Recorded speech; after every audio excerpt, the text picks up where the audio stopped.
Like, we ain't got enough bad kids going around. Now they gotta talk about how they got created. Who got created? The kids. Damien. Well, Damien was a start of the evil kids era.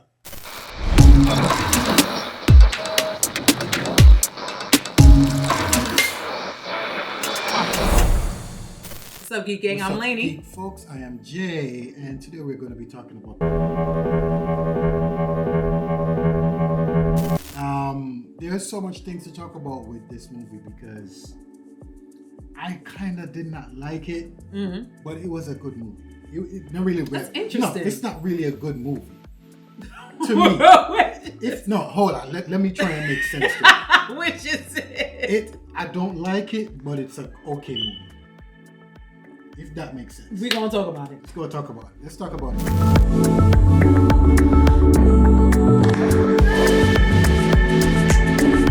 Tell me how this was. You didn't like it? So, you know what?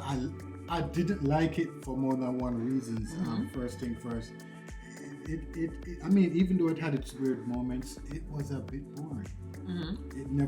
It was basically dialogue after dialogue after dialogue and not much fright fest, not much action. It wasn't giving you that heart-pounding thing or even bodies. We weren't getting much bodies.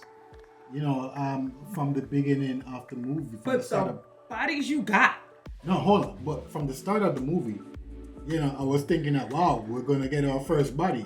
Apparently, it didn't get that first body. That was intriguing. I actually liked that setup because I was waiting for it. And the fact that it came so subtly, I was like, okay, I kind of like this. Yeah, you know, it kind of opened you up a bit. And I was like, oh, okay. But you know, overall, I was thinking for it to be somewhat more gory. Well, based to the fact that it's surrounding the Antichrist evil type thing. I was thinking that maybe it would be something like that. I feel like it was in line with the Omen series. The Omen series is not going to be that gory. It's going to be touch and go with its horror as far as like killings and things of that nature. I kind of thought that it was going to actually be about the group turning to, I guess, be Satanist or turning, if they weren't Satanists and they were actually church folk, turning to why they were going to be like that. Not the fact that they were cultivating already the son or trying to get the son of the devil. So that's why I was like, okay. I kind of agree with like, it was a little boring because it's not going to be the kind of horror movie that you expect for today. Yeah, because it had that twist, and I was thinking that more or less that the young girl that was in it, who was in the monastery, she was going to be the focal point of the entire movie. I mean, she was. She was for a bit, but it was for the wrong purposes. If that makes sense. No, it doesn't. How do you figure? Well, basically, you know, you're thinking that probably she is the main point, which she is going to be well protected, and the devil, you know, whoever is going to mess with her or try to take her away from the monastery is going to face challenges, which it wasn't like that. No, because they were the people who was trying to do it. So that kind of pushed you off from the movie. Even though we watched the trailers and everything, I was thinking that maybe the girl was going to be the evil Omen. Well, I mean, no, okay, she wasn't the evil Omen, but she definitely creates the ambiance. Right. Now, I went in knowing that this was about her journey. You see what I'm saying? But like I said, I also was going to think that it might be about the organization's journey, and it wasn't. It was solely on her, and that's fine. It is what it is. I think my critique about it was that it kind of, if you are going to be the prequel, then don't upend some of the established things unless you're going to totally upend it all the way. So like, for instance, the fact that it ends exactly where the first original Omen begins, with a picture of the same father and mother, basically. So that means your first Omen is canon now, right? However, the way that it actually ends with him having a twin sister, that shit ain't canon. So it's kind of like you trying to have your cake and eat it too, and it didn't make sense to me. I feel like I wish they would have done those details right. Okay? because then I think it could have a better, more fleshed out future than what it gave us. But like I said, the critique, I see your point. It was kind of boring. It wasn't the worst film I thought it was going to be, but I'm not really a big fan of the prequel. Why not just revamp the whole entire movie into a brand new movie, a brand new set series, of new characters, yeah, new everything, yeah, and just start from there, and then you can lead up from something. But you got to remember, The Omen is one of the most scariest and well received horror film. How many people know about The Omen? Outside of horror film enthusiasts, you're probably right. But within horror film enthusiasts, you're talking about this is history. Yeah, well, so for the critique of the movie, I'll probably give it a 5 or a 6 out of 10. No, I'm gonna give it a 5 flat because of various reasons. But overall, yeah, I'm gonna give it a 6. Yeah, I'm gonna give it a 6.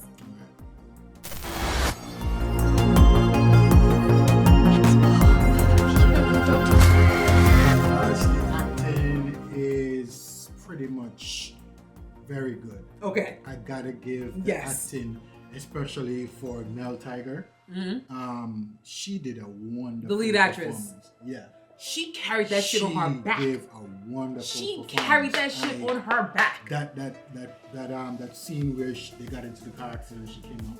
She was like, First of all, I'm not gonna even hold you. After like 10 seconds, where I was like, okay, it's getting a little old, and then I just kind of started laughing because I was like, yo, this is crazy. That was frightening though. She did it in like the best way ever. I will give it to her that. Was frightening as hell.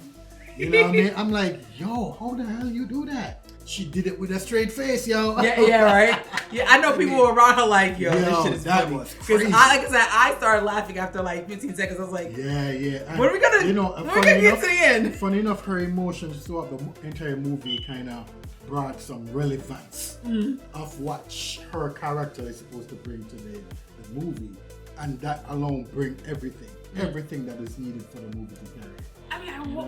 I will say, I just wish that she also was a little bit more godly.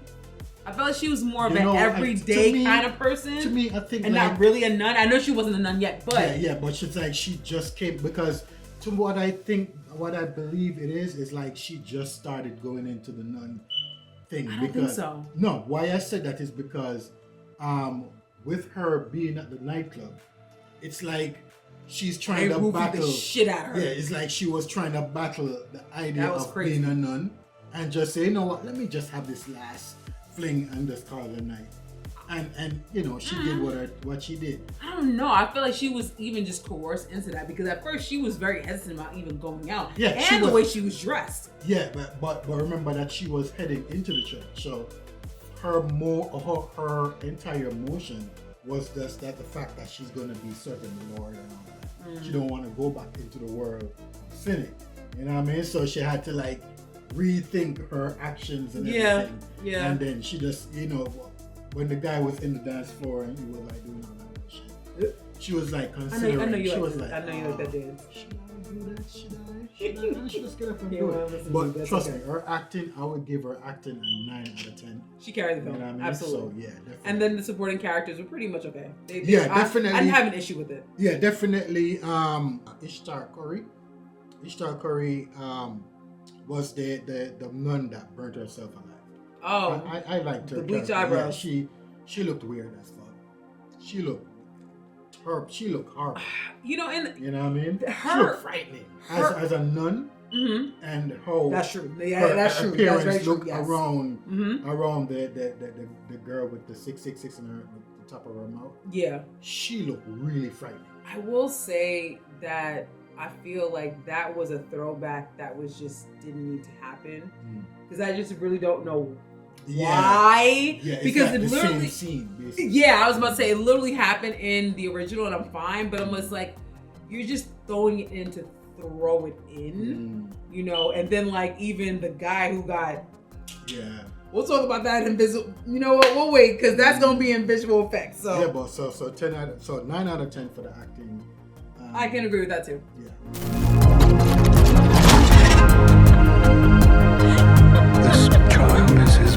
unfortunately, there wasn't much action in it. However, there was a few scenes in it that was a bit scary. Okay, that wasn't what they gave you. Yeah, a little bit of scare was. It wasn't a lot, but a little bit of jump scares were in it, and you know what? I can give it to what it is as a horror movie in that genre. The entire like church thing. I'm sure you like the action of seeing the birth or seeing the organs of the birth. Lord, Jesus, that scene was horrific, man. I was like, what the hell? I'm not a weak person in that area, but that scene, guys, I consider just being like, yo, and if this goes on any further, I may want to be like, let me go to use the bathroom or something, because it was crazy. They had not one, but two birthing scenes. No, that first scene, two birthing scenes. First one, and it was basically what you think a birthing scene is. Yeah, that first one. And you see.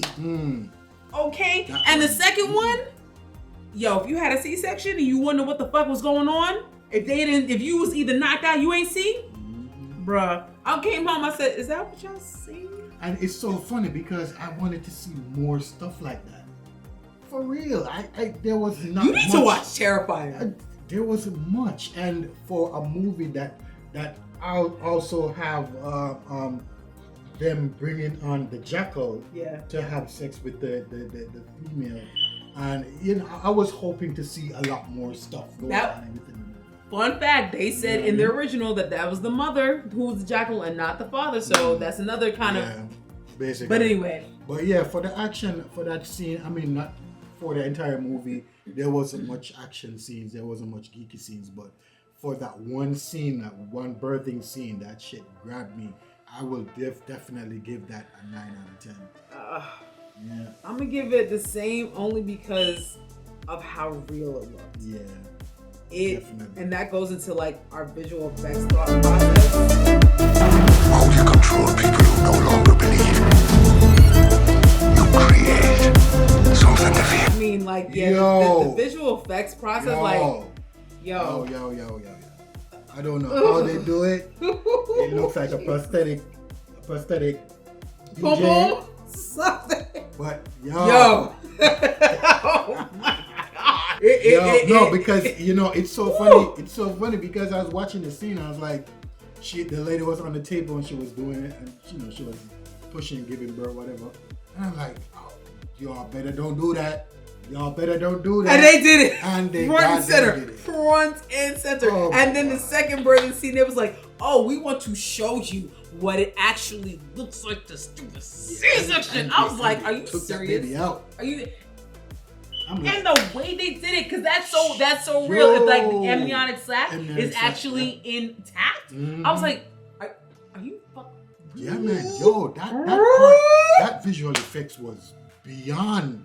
It was way beyond. And let's talk about Mr. Half Torso. Oh yeah. Okay, Mr. Half Torso. Oh my god. That was a throwback to when somebody got decapitated in the first one. First one, yeah. Yes. Yeah. So they did little plays on like flat out copy pasting and flat out like, this is an homage.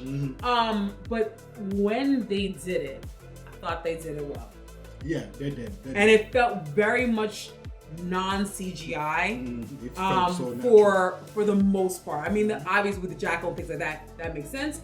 But what they could do practical, I feel like they did it. Yeah, well, that scene was everything. For the visual effects, I definitely would give it a 10 out of 10 for me because a nauseating 10 out of 10. It looked really real. A nauseating 10 out of 10. Oh my god. I mean? So yeah, that's definitely for visual effects, we definitely give it a 10 out of 10. So, you know, yes, guys. So, you know, tell us what you guys think about the movie if you guys watched it. The first Omen. As I say, I really wish it was a start from scratch type of movie. Okay. Let's start from the beginning. Let's develop on a birthing of a baby, or they're trying to protect the mother, and you know, a lot of things going on in terms of like supernatural stuff. Let us see a picture of the jackal, something of the jackal, so we can see where this baby is from. Yeah. You get what I'm saying? Yeah. They continue to hide that jackal. It- And, you know, I'd love to see it. Yeah. I would love to see it. You know what I mean? I mean, was the jackal supposed to be Satan, or was the jackal just? I don't know. And I that's the think thing, that and was that's that bothered kind of me. confused me. Yeah, that bothered me. So I wasn't too clear about that. But for the most part, I'm not gonna lie to you. A part of me didn't like it because I just was like, it's just not my kind of horror.